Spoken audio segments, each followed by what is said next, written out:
Orang Kelantan ni ramai pahlawan ni, ramai pejuang. Dan kita pun berada di satu tempat yang barakah. Kelantan, Serambi Mekah, Masya Allah. Kemudian kita berada di tempat yang mana pahlawan Malaysia, tanah air, tanah Melayu, iaitu Tok Kenali. Di sini ada anak cucu cicit Tok Kenali, Masya Allah. Jadi darah kepahlawanan tu insya Allah mengalir, dan semangat perjuangannya itu subur, dan kita menyambungnya. Dan Tok Kenali sebagai alim ulama dan juga kita semua adalah pewaris kepada perjuangan Rasulullah sallallahu alaihi wasallam. Jadi insya-Allah sekali lagi saya memberikan salam, kita jawab dengan semangat insya-Allah. Assalamualaikum warahmatullahi wabarakatuh.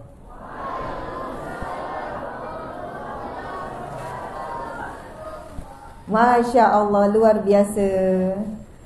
Biasa orang Kelantan dia suka takbir. Yolah kah? Tu dia. Takbir. Allahu Akbar. Takbir. Allahu Akbar. Ngelah sekali, mangak sekali. Boleh dah? Okay, ready? Tangan duk gini dah. Tangan gini lah dah tangan. Jangan salah tumbuk orang sebelah dah. Masya Allah. Takbir. Allahu Akbar. Walillahil hamd. Masya Allah. Alhamdulillah. Alhamdulillahi Rabbil Alamin. Segala puji bagi Allah yang mentadbir sekalian alam. Wassalatu wassalamu ala asyrafil anbiya'i wal mursalin. Salawat dan juga salam ke atas junjungan agung Nabi Muhammad sallallahu alaihi wasallam. Jadi sama-sama kita mulakan dengan memuji Allah. Alhamdulillah Rabbil Alamin. Kita puji Allah.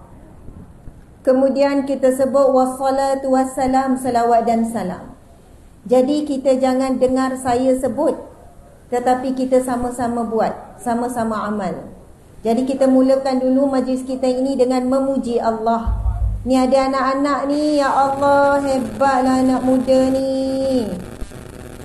Anak-anak, kanak-kanak mangak duduk depan ni. Kenal kau Ustazah? Buat-buat kenal lah. Ustazah artis tahu tak?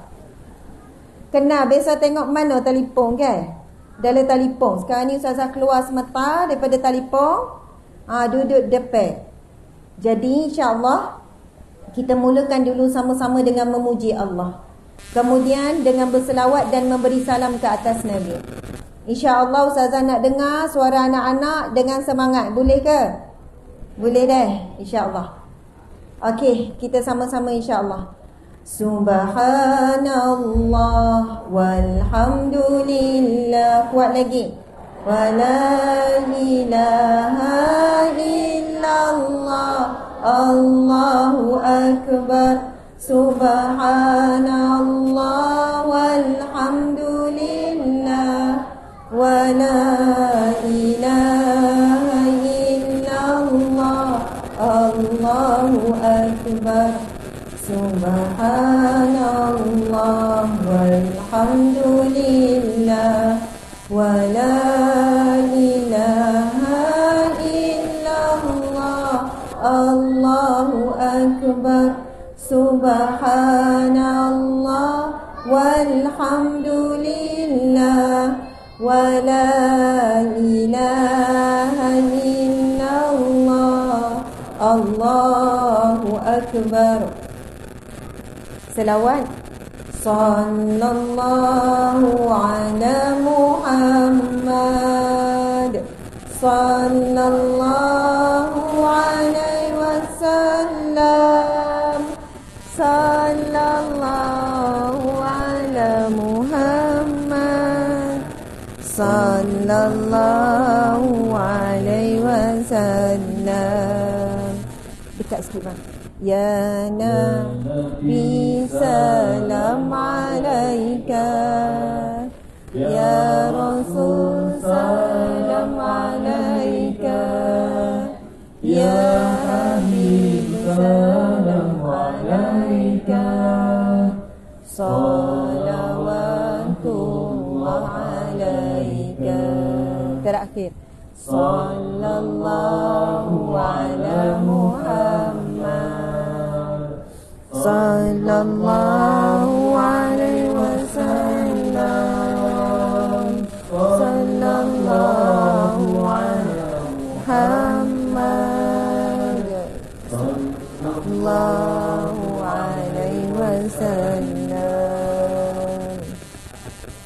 Allahumma salli wa sallim wa barik alaihi. Sallu alaihi. Masya-Allah.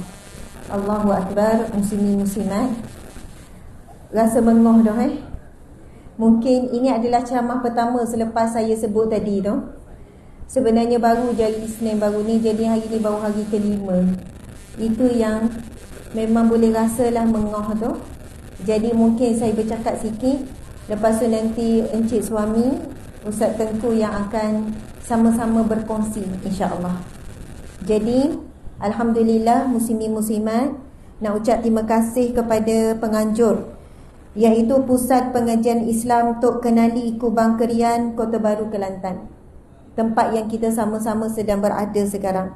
Seterusnya terima kasih kepada Encik Tuan Muhammad Syahrudin bin Muhammad Kalam selaku pengerusi majlis, yang membacakan doa Ustaz Ahmad Naqiyuddin bin Muhammad Adnan. Terima kasih kepada Fadilatul Ustaz Hafizahullah Ustaz Muhammad Hafiz bin Hukmi, pengerusi eksekutif Pusat Pengajian Islam Tok Kenali, dan penasihat Pertubuhan Ummah Tok Kenali Al-Hafiz Kelantan. Beliau merupakan cicit kepada Tok Kenali. Betul ya? Beliau merupakan cicit kepada Tok Kenali. Dan terima kasih kepada Puan Ustazah Siti Sarah binti Muhammad, tak silap saya, Ustaz Muhammad Hafiz, selaku Ketua Pengarah Pusat Pengajian Islam Tok Kenali dan pengerusi Pertubuhan Pembangunan Ummah Tok Kenali. Seterusnya kepada semua yang hadir, muslimin muslimat, khasnya muslimat yang hadir ke Pondok Tok Kenali dan sahabat yang menonton secara live sekarang. Bagaimana kita nak melahirkan generasi ulama dalam rumah tangga? Bagaimana nak melahirkan generasi ulama dalam rumah? Tak nikah lagi. Oh, malu-malu nak akad. Akad tinggi-tinggi. Kita nak cari ni. Masya Allah. Ni depek ni, tak akad ni, tak nikah lagi kan? Masya Allah. Okey, siapa yang sudah berumah tangga, angkat tangan. Siapa yang dah nikah, dah ada tok lelaki, ada isteri, Masya Allah. Nampak bawah kemah tu macam nikah belakang dah tu kan? Bawah kemah tu biasanya orang kurang muda, bukan orang tua Orang kurang muda dia cari kursi dulu. Sebab tu boleh nampak muka-muka orang kurang muda tu. Masya Allah. Alhamdulillah, di hadapan saya ni ramai ibu-ibu, ramai ayah-ayah yang jauh lebih berpengalaman daripada kami. Usia pernikahan kami tahun ini 18 tahun. Dikurniakan 7 orang anak, 4 perempuan, 3 lelaki. Macam anak Nabi kita kan, ada 7 orang, 3 lelaki-lelaki, 4 perempuan. Dan yang paling bongsu namanya Fatimah. Namalah sempena nama anak bongsu Nabi juga. Kami pun beri nama anak bongsu kami Fatimah. Masya Allah. Jadi dengan kesesuaian masa ni, jadi beberapa perkara saja insya-Allah saya akan berkongsi, dan mudah-mudahan dapatlah kita beramal. Dan kesian kena bangun pula. Sebab orang lelaki nak duduk orang kena bangun pula. Ke sebab apa tu bangun tu? Tak apa, kita peher slow-slow, buat-buat tak nampak. Saya pun tak nampak tu. Sedih bangun tu. Kena beralih-beralih sebab orang lelaki kejap lepas ni kan Habib Ali, Masya Allah.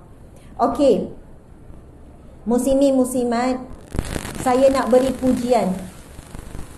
Suasana pengajian masa saya membesar di Kelantan ni, orang Kelantan. Saya membesar remaja di Kelantan. Daripada umur saya 11 tahun, bukan 11, umur 12. Saya belajar sekolah rendah sampai darjah 5 je. Saya tak belajar darjah ni. Saya tak ada ambil UPSR. Sebab saya belajar di sekolah atuk saya. Sekolah Darut Taqwa tu pengasasnya atuk saya, Tok Ki saya sendiri. Sekolah tu takat darjah 5 je. Darjah 6 tak ada, UPSR tak ada. Kemudian mak ayah saya mesti semua anak-anak semua lepas habis sekolah Darut Taqwa akan bawa masuk sekolah menengah di Kelantan. Sekolah Mahad ada berapa orang, sekolah Ar-Rahmah Kenali berapa orang. Lepas tu ada sekolah Al-Imam International Tafiz. Lepas tu adalah beberapa sekolah Tafiz dan pondok. Sekolah menengah je daripada 10 adik-beradik semua atas Kelantan. Jadi saya remaja membesar di Kelantan. Sekolah rendah sampai umur 11 tahun dia di Terengganu. Tapi masuk umur 12 saya bermula dengan sekolah Darul Anwar Pulau Melaka Kelantan. Kemudian ke sekolah Ma'had Muhammadi Lil Banat daripada tingkatan 1 sampai tingkatan 5. Di dua buah negeri ini di Terengganu ketika itu sepanjang saya membesar, kita ada Tuan Guru Haji Abdul Hadi Haji Awang. Manakala di Kelantan kita ada Tuan Guru Ni Abdul Aziz Ni Ahmad. Masya Allah. Dan kedua-dua Tuan Guru ini menganjurkan majlis ilmu pada hari Jumaat. Betul tak? Tok Guru Ni Abdul Aziz buat di tengah-tengah bandar. Di bangunan kita tahu di pejabat di atas Jaafar Rawas tu. Kemudian Tok Guru jadi di Masjid Rusila. Maka saya membesar situasinya adalah masa kecil daripada baby mak ayah akan bawa ke majlis ilmu kuliah Tuan Guru Abdul Hadi Haji Awang. Bila masuk sekolah menengah, apa yang kami buat, sebab kita akan cutikan Jumaat Sabtu kan. Jadi kita akan datang kuliah Tok Guru Ni Aziz bila hari Jumaat, tengah-tengah bandar Kota Baru. Sekarang majlis ilmu di tengah bandar Kota Baru tu kita panggil apa? Kalau Kelantan ni panggil apa dah? Majlis ilmu hari Jumaat tu panggil apa? Medan ilmu. Medan ilmu tu kan. Sekarang imarah ke tidak? Masih macam dulu tak? Ramai, saya lama tak mari. Kalau dulu penuh, ramai, sekarang begitu tak? Masih sama? Mudah-mudahan insya-Allah, saya tak tahu macam mana. Tapi kalau saya balik ke Terengganu, bila balik, mak masih lagi wajibkan kami pergi kalau jatuh hari Jumaat ke kuliah Tok Guru Haji Adi di Rusila. Alhamdulillah masih lagi ramai. Masya Allah. Saya nak kongsi sebelum saya nak pergi kepada poin. Satu hari anak Saidina Umar, saya tak nak cakap kuat, dia mai rasa sakit dah. Anak Saidina Umar nama dia Abdullah. Nama siapa? Abdullah. Abdullah ni kecil lagi, macam anak-anak ni, macam kamu ni anak-anak, kecil lagi. Nama dia Abdullah bin Umar. Sayyidina Umar, sahabat Nabi, ada anak-anak, dia akan bawa anak-anak dia ke majlis ilmu. Satu hari Sayyidina Umar bawa anaknya bernama Abdullah ke majlis ilmu yang disampaikan oleh Nabi. Lepas tu dalam majlis ilmu tu Nabi selang-seli. Nabi ni bila ceramah, Nabi sangat bijak. Orang tak akan boring Nabi ceramah. Nabi pandai selit. Nabi akan selit cerita. Dan Nabi pernah juga menyelit dengan teka-teki. Pak Syekh dah sampai. Subhanallah Tuan Guru, Pak Syekh Hafiz sudah pun sampai. Barakallah. Okey. Dalam ceramah dengan masa tu Rasulullah tanya teka-teki. Lucu kan? Tapi Rasulullah memang begitu, sangat bijak dalam menyampaikan. Mengikut situasi, tengok ada kanak-kanak. Lalu Nabi tanya soalan. Apakah pokok yang daunnya tidak gugur? Nabi tanya. Siapa nak jawab? Pokok apa daunnya tak gugur? Dalam kuliah disampaikan oleh Rasulullah, dihadiri juga kanak-kanak, Nabi selang dengan ada soalan teka-teki. Dan Nabi tanya soalan, apakah pokok yang daunnya tidak gugur? Siapa nak jawab? Masa tu tak ada siapa yang jawab. Lalu Nabi pun memberikan jawapan. Jawapannya adalah pokok kurma. Pokok kurma daunnya tidak gugur. Selepas habis kuliah, Kemudian anak Saidina Umar ni pun berkata kepada ayahnya Saidina Umar, "Wahai ayahku, sebenarnya saya tahu jawapan kepada soalan Nabi. Tapi sebab saya budak kecil, saya malu nak jawab."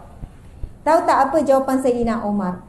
Saidina Umar kata, "Wahai anakku, ayah suka sekali kalau kamu jawab. Lain kali, kalau kamu tahu jawapan, kamu jawab je." Maksudnya, subhanallah, apa pengajaran?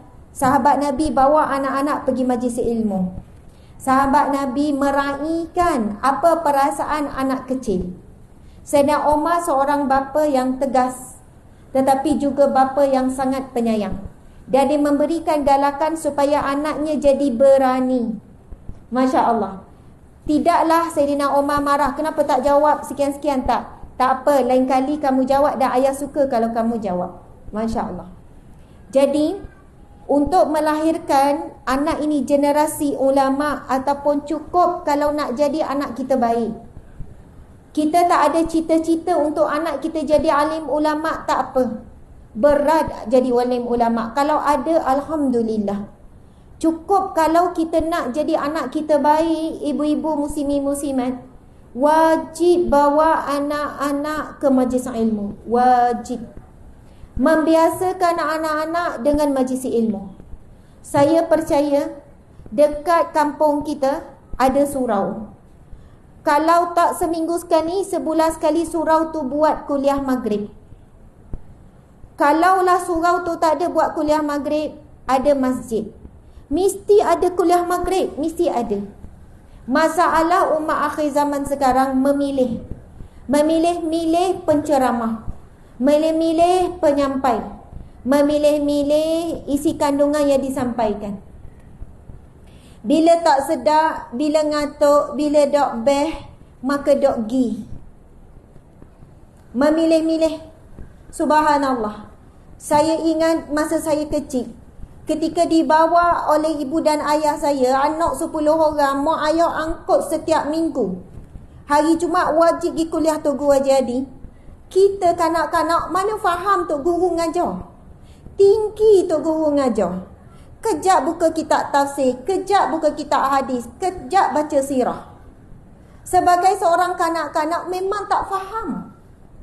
Tetapi ibu ayah paksa suruh duduk. Ayah saya suruh bawa pen, bawa buku, suruh catat apa saja. Dan adik-adik yang masih kecil bermain-main. Mak siap bawa buai. Sebab ada anak kecil, baby, tambuh bising ganggu jemaah lain. Tapi duduk pun parking tepi kereta. Sebab taklah masuk ke masjid, nanti anak kecil 10 orang kot adik-beradik saya. Tetapi kegigihan mak ayah bawa anak ke majlis ilmu. Mak saya bukan ustazah. Mak saya guru sains, guru admit, guru fizik, mata barang fizik. Ayah saya bukan ustaz, ayah saya businessman, seorang usahawan, seorang peniaga, alhamdulillah yang berjaya. Ibu ayah saya bukan ada waktu yang khusus untuk didik setiap anak untuk mengajarkan ilmu agama. Saya percaya kita semua sibuk. Masa tak banyak. Ilmu kita pun tak ada. Tetapi percayalah, bila kita istiqamah, yang susah istiqamah. Bawa anak isteri, wahai para suami sekalian, bawa anak isteri ke majlis ilmu sekali-sekala tak payah, tak susah, benda tu mudah. Lagi-lagi kalau bawa ke majlis macam ni, ada pecamu hebat-hebat, Habib Ali, ada tuan guru turun. Tak susah nak bawa. Yang susah adalah istiqamah. Sebab itu mahalnya harga istiqamah. Walaupun anak kita tak faham apa yang Tok Guru tu sampaikan, apa alim ulama bawa cakap, tetapi barakah bawa anak ke majlis ilmu, barakah bawa anak-anak ke taman syurga. Allah akan jaga anak ni walaupun dia berada di asrama. Dia belajar di luar negara. Dia esok sudah bekerja. Allah akan pelihara sentiasa berada dalam lingkungan yang baik. Sebab Allah menghargai pengorbanan ibu ayah ini. Sedari kecil berusaha mewujudkan lingkungan yang baik kepada anaknya daripada kecil. Lalu bila anak tu mula dewasa, anak itu mula masuk sekolah menengah duduk asrama, Kita tak boleh kontrol dah anak ni berkawan dengan siapa. Lepas tu esok bekerja, kita tengok kontrol dah macam mana suasana kerja. Tetapi Allah akan hargai, Allah yang hasib, yang menghitung. Pengorbanan ibu ayah yang korbankan masa, tenaga, susah payah dengan kena anak. Senang pergi berdua, suami isteri. Duduk relax majlis ilmu. Yang payah bawa anak-anak, sangat payah. Kena tahan orang jeling, orang marah, anak tak duduk diam macam mana nak usaha. Tetapi Allah akan hargai pengorbanan ibu ayah yang sebegini. Subhanallah. Anak ini akan terdidik dalam lingkungan yang baik. Dan Allah akan gantikan pendidikan anak ini dengan guru-guru yang baik. Dan dia sentiasa dididik langsung oleh Allah Subhanahu wa ta'ala.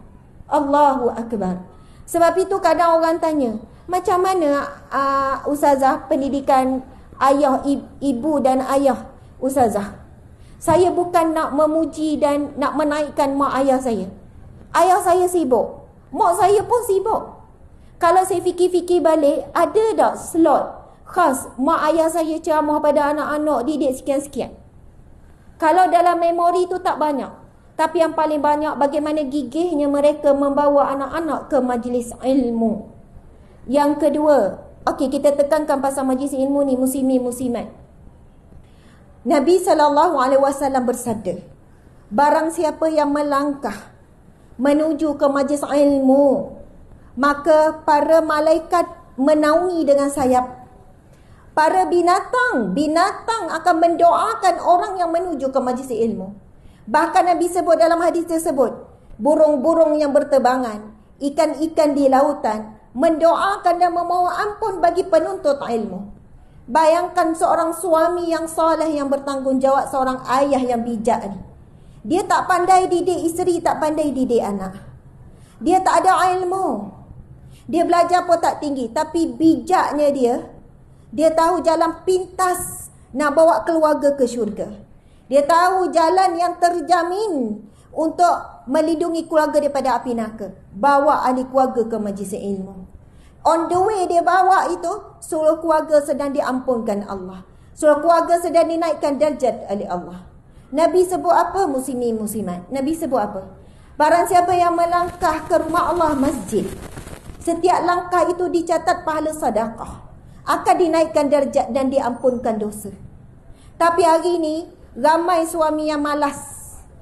Suami yang malas nak bawa isteri anak-anak ke masjid. Suami menonong je, bawa diri je ke masjid. Sebab bukan mudah nak bawa anak isteri ke masjid. Kena sabar. Nak tunggu bersiap, nak suruh bersiap makan masa, nak bertegas, nak suruh balik sebelum maghrib, nak suruh anak disiplin pakai betul nak pergi masjid ni, pakai baju Melayu, pakai baju kurta. Kalau dak anak tak ada adab pergi rumah Allah dengan pakai serekeh, kalau nak pergi kenduikan main lawa, subhanallah, semua ini disiplin. Semua ini disiplin. Bagaimana kita ajar anak kita? Bila nak pergi masjid, memang kalau boleh kita nak mempermudahkan. Tetapi ajar anak kita nak pergi rumah Allah, pilih pakaian terbaik. Sebab apa sahabat-sahabat muslimin muslimat? Nabi sebut apa? Nabi sebut, sesungguhnya orang yang mendatangi rumah Allah adalah tetamu Allah, dan Allah lah yang berhak menyantuninya. Kita bila dengar panggilan hayya ala salah, datang semayang, yang panggil dan jemput kita bukan muazzin, yang jemput kita Allah, supaya datanglah ke rumahku ini, datanglah ke masjid ini, datanglah hayya alal falah, datanglah menuju kepada kejayaan dunia dan akhirat. Berapa orang je yang sahut seruan Allah tu?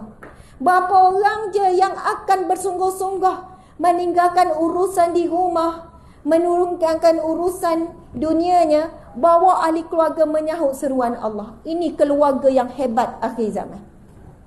Tuan-puan, apa fitnah perempuan pergi masjid? Apa fitnah? Lagi besar fitnah pergi ke shopping kompleks, pergi ke pasar, pergi ke sekian-sekian. Tapi bila sebut wanita ke masjid, mesti kaitkan dengan fitnah. Bahkan Rasul pernah naik mimbar. Apabila ada seorang wanita mengadu, ya Rasulullah, suamiku orang yang cemburu, dia menghalangku ke rumahmu, ke rumah Allah. Lalu Nabi naik mimbar, jangan menghalangi isterimu, wanita-wanita kamu ke rumah Allah. Ada banyak kisah Nabi dengan wanita yang berada di masjid. Kita kalau pergi ke Mekah, ke Madinah, kita semayang penuh di masjid. Dan semayang Jumaat, ruang untuk solat bagi wanita sebesar-besar macam lelaki. Tetapi bila kita balik umrah, berapa kali umrah? 5 kali, 6 kali, 10 kali dah umrah. Bila balik ke Malaysia, di mana wanita-wanita yang mencintai tanah suci, yang mencintai Masjidil Haram, Masjidil Nabawi. Kalau orang lelaki tak mahu mengimarahkan masjid, orang perempuan tak ada masalah nak pergi imarah masjid. Tak habis-habis nak masuk kepada perkara khilaf. Perkara yang khilaf dan nak berpegang kepada lebih afdal di rumah dan sebagainya. Kalau benar ada fitnah wanita itu pergi ke masjid, maka lebih baik dia di rumah, benar. Tetapi bila kita tak ada fitnah, tak ada apa-apa halangan, pergi pula dengan suami, pergi dengan anak, masuk pintu berbeza dengan lelaki, tak bertembung dengan lelaki, kita tutup aurat molek, fitnah apa? Kita semayang pun lebih khusyuk, lebih tenang. Lepas tu ada kuliah pula tambah ilmu. Lepas tu kebanyakan yang datang ke rumah Allah ada lingkungan orang-orang yang baik. Maka kita dapat sahabat-sahabat yang baik. Masya Allah. Saya sebut kepada muslimat saya sebab saya muslimat. Bila saya sendiri pengalaman kalau nak pergi solat di masjid ataupun subuh, biasanya orang perempuan ada seorang dua. Kalau masjid, alhamdulillah ramai juga. Kalau pergi surau, kadang seorang, kadang 2 orang. Sebenarnya bila kita turun solat subuh berjemaah, kita pula perempuan, kita akan rasa nikmat dia luar biasa. Pagi-pagi kita melihat alam, ambil udara segar. Pagi-pagi kita jadi wanita yang cergas. Emosi kita kuat, teguh, fikiran kita jernih. Pagi-pagi kita dah hidup udara segar. Sempat je anak kami 7 orang semua sekolah. Sempat je anak bangun awal, ibu-ibu muslimat, anak bangun awal sebelum subuh, siap pakai baju sekolah, bawa semua anak pergi masjid. Dan sempat sangat, nak atau tidak je. Balik daripada masjid, kita tak payahlah tunggu zikir apa semua. Balik dari masjid, dan lagi kalau nak baca Yasin, dan lagi. Tetapi sebab apa? Kita manjakan anak. Suami manjakan isteri. Suami balik masjid baru kejut isteri mayang subuh, baru kejut anak-anak kelang kabut. Patut pukul 5.30 siap dah semua, ready semua pergi ke masjid. Inilah keluarga yang betul-betul bersungguh nak pergi ke masuk syurga Allah. Inilah keluarga yang betul-betul serius, yang mana mereka berjanji, setia untuk bersatu di syurga, bukan di dunia saja. Tuan-tuan, puan-puan, muslimin, muslimat, nak berjemaah tengok TV dak susah. Nak berjemaah pergi melancong dak susah. Nak makan sama-sama dak susah. Nak yang paling susah di akhir zaman adalah berjemaah solat di masjid. Ini paling susah. Kalau ada lelaki yang begini, ada suami yang begini, ada ayah yang begini, inilah sebaik-baik lelaki akhir zaman yang meneruskan perjuangan Rasulullah sallallahu alaihi wasallam. Rasulullah pernah suruh sahabat keliling rumah sahabat dengan kayu api. Nabi nak tunjuk kemarahan Nabi, betapa Nabi beremosi nak tunjuk marahnya. Sebab sahabat ni pergi solat fardu di rumah, bukan pergi ke masjid. Tapi hari ini lelaki-lelaki sangat lemah. Nak angkat selimut sangat lemah. Nak angkat suara bertegas untuk solat di masjid sangat lemah. Tak percaya, tengok masjid kita berapa saja jemaah solat zuhur nanti. Tengok solat asar nanti. Bila berlaku serangan kepada umat Islam di Palestin, masing-masing duduk bawah panas, ucap takbir Allahu Akbar. Masing-masing bersungguh pergi berkumpul. Masing-masing tunjukkan kemarahan kepada Zionis. Kita berada di negara tak ada Zionis. Tak ada Israel yang halang kita untuk ke masjid. Apa yang menghalang kita untuk ke rumah Allah? Apa yang menghalang kita untuk salat berjemaah? Apa yang menghalang kita untuk akad takbir dengan imam? Tidak ada yang menghalang, melainkan hawa nafsu, melainkan tidur yang lena, melainkan Hawa nafsu yang diikut angan-angan yang panjang. Sebab itu Nabi sebut, Nabi tidak takuti terhadap kita umat akhir zaman ini dengan kesusahan. Tetapi Nabi bagi tahu tentang kepada sahabat-sahabat, yang aku bimbangi kepada umatku adalah ujian kesenangan. Ujian kesenangan. Sebab itu kepada para wanita, para ibu sekalian, tetap teguhlah kita beri nasihat, beri motivasi, beri inspirasi kepada lelaki dalam rumah kita, kepada suami, kepada anak lelaki, supaya mereka solat di masjid. Kita siap awal-awal lagi sebelum subuh. Bang, saya nak pergi masjid, jom bang. Abang, kalau abang tak segi, abang izin tak? Saya nak pergi. Awak nak pergi lah, pergilah pergi. Kalau suami izin, tak ada masalah, kita nak pergi. Pergi dalam keadaan yang selamat, yang tak ada fitnah, masuk kot pintu molek, pintu orang puai, tak ada masalah. Berdoalah kita bersungguh-sungguh di masjid, supaya Allah buka pintu hati suami kita, supaya dia mencintai rumah Allah. Dan saya nak sudahkan, subhanallah, sebab masa dah habis dah ni. Pukul berapa ni? 9.49, Masya Allah. Saya nak sudahkan muslimin muslimat sekalian. Allahu Akbar, Masya Allah. Subhanallah, saya nak sudahkan kepada yang menonton secara live. Berapa orang tu tonton secara live tu? Dalam 2,000 yang menonton. Yang hadir mungkin faham, saya sebenarnya memang tak sihat sungguh. Sebab itu macam sebenarnya suara tak boleh nak lepas kuat, tapi akhirnya lepas kuat juga. Masya Allah, nak bacakan sebuah hadis Nabi SAW,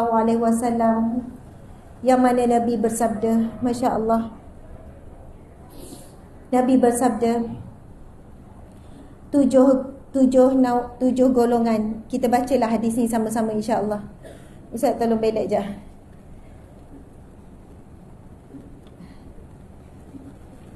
Okey. Saya baca semua ikut, boleh tak? Kita baca hadis Nabi ni ya. Hadis sahih riwayat Bukhari dan Muslim. Masya Allah, Nabi bersabda, sama-sama baca. Bismillahirrahmanirrahim. An Abi Hurairah radhiyallahu anhu anin Nabi sallallahu alaihi wasallam qala sab'atun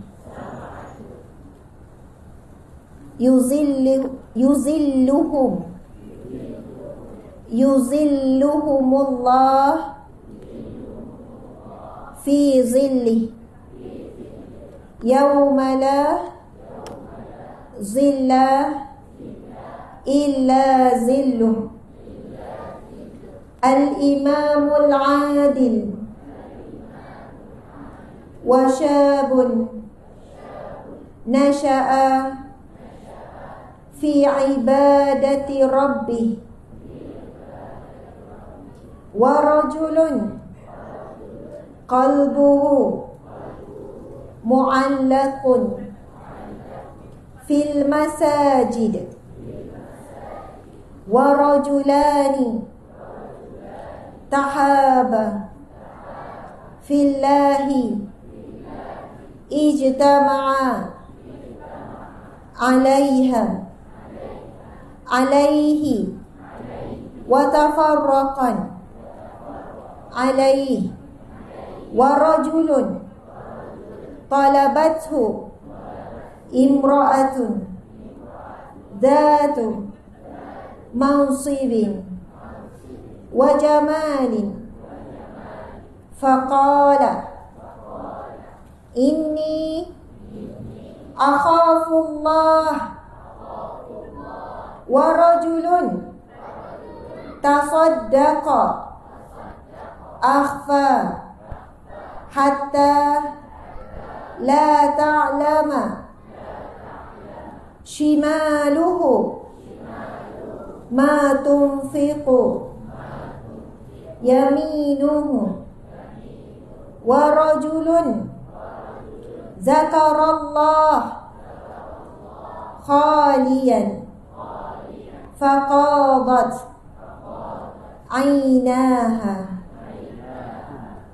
aynahum sadaqa Rasulullah sallallahu alaihi wasallam. Yang bermaksud, habis hadis ni, habislah kuliah saya, masya-Allah. Hadis ini Nabi menceritakan VIP di mahsyar. Ini adalah VIP Allah, tetamu yang Allah muliakan di mahsyar. Nabi SAW bersabda, ada 7 golongan yang mendapat naungan Allah di hari yang tiada naungan kecuali naungan Allah. Dan saya tak sebut 7-7, dah dapat dah warning ni, kena berhenti segera. Saya sebut salah satu. Nabi menyebut, iaitu lelaki. Dan sebenarnya bukan khusus lelaki saja, sesiapa sahaja, sama ada lelaki ataupun perempuan, yang mana terikat hatinya dengan masjid. Lelaki ataupun perempuan yang terikat hatinya, yang terikat dirinya dengan rumah Allah. Jadi sesiapa yang di sini, anak-anak sekalian, jaga solat 5 waktu, jaga di masjid. Masya Allah, solat 5 waktu jaga.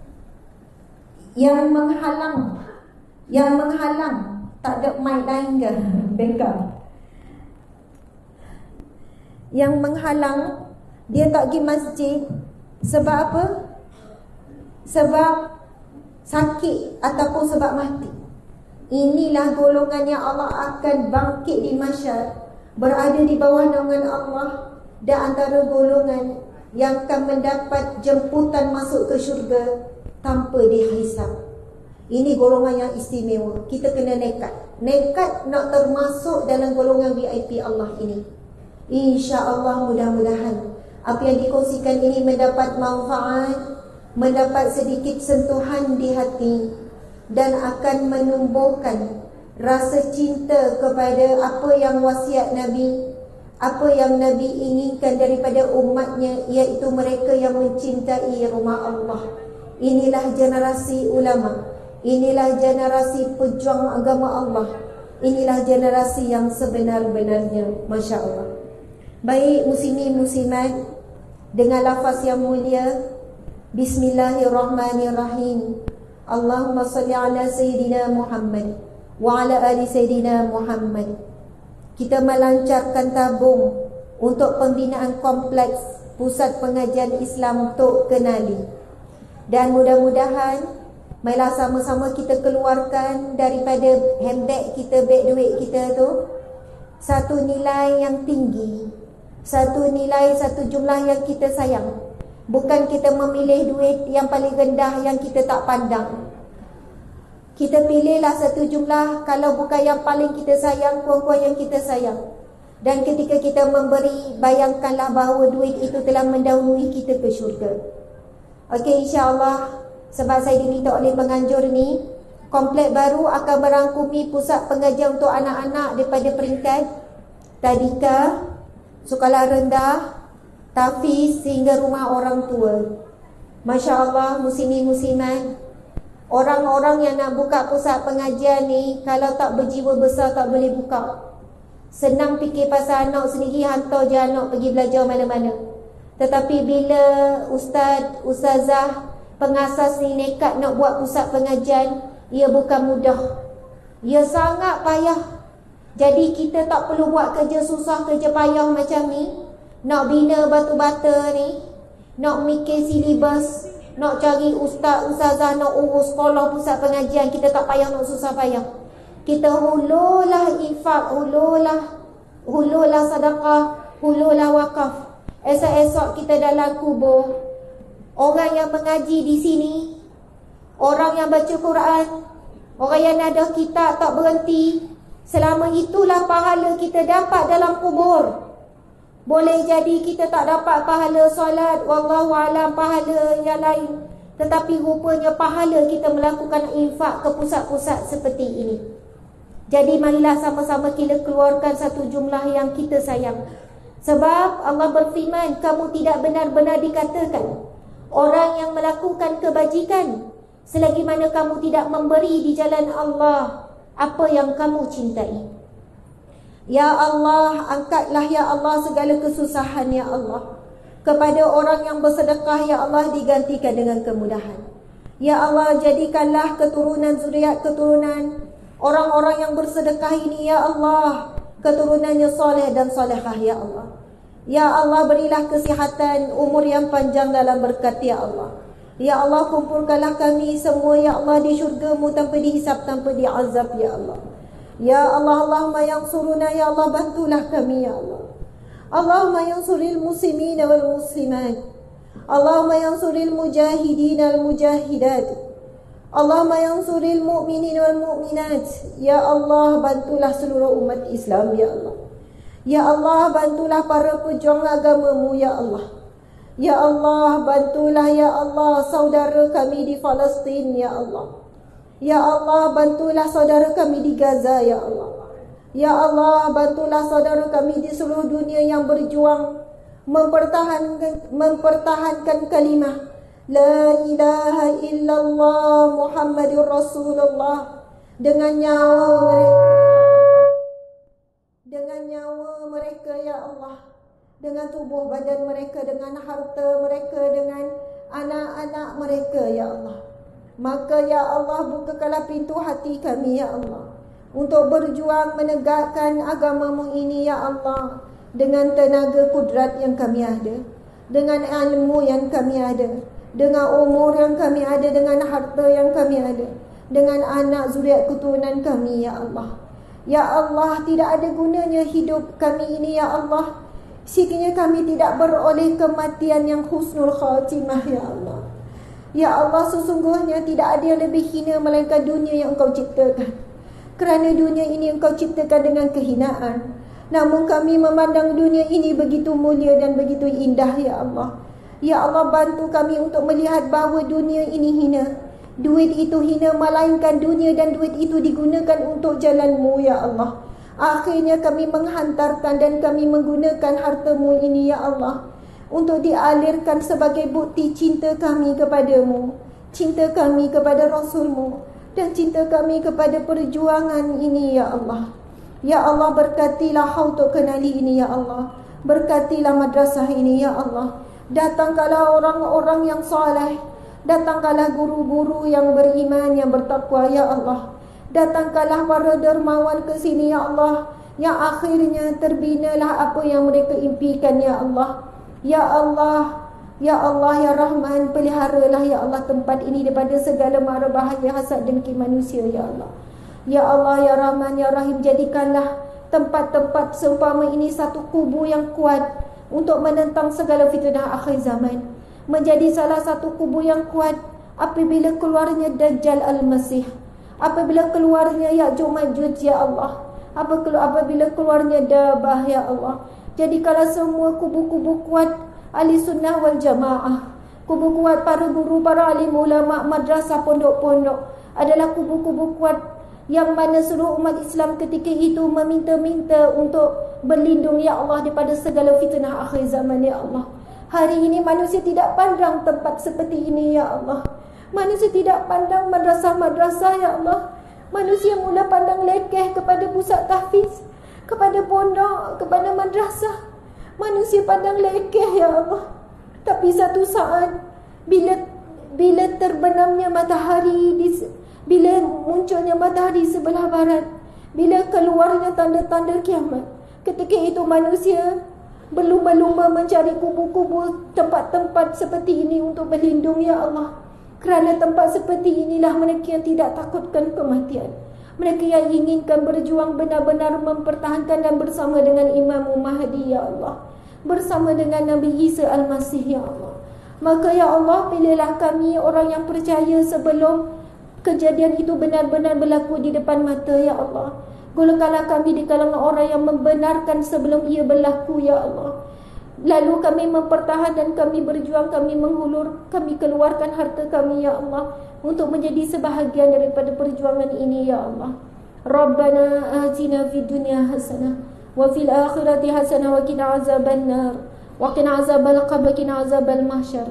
Wa sallallahu ala sayidina Muhammad wa ala alihi washabihi wasallam. Alhamdulillahi rabbil alamin. Amin ya rabbal alamin. Taqabbalallahu minkum minna wa minkum taqabbal ya karim. Masya-Allah. Terima kasih banyak-banyak. Terima kasih kepada yang hadir secara live.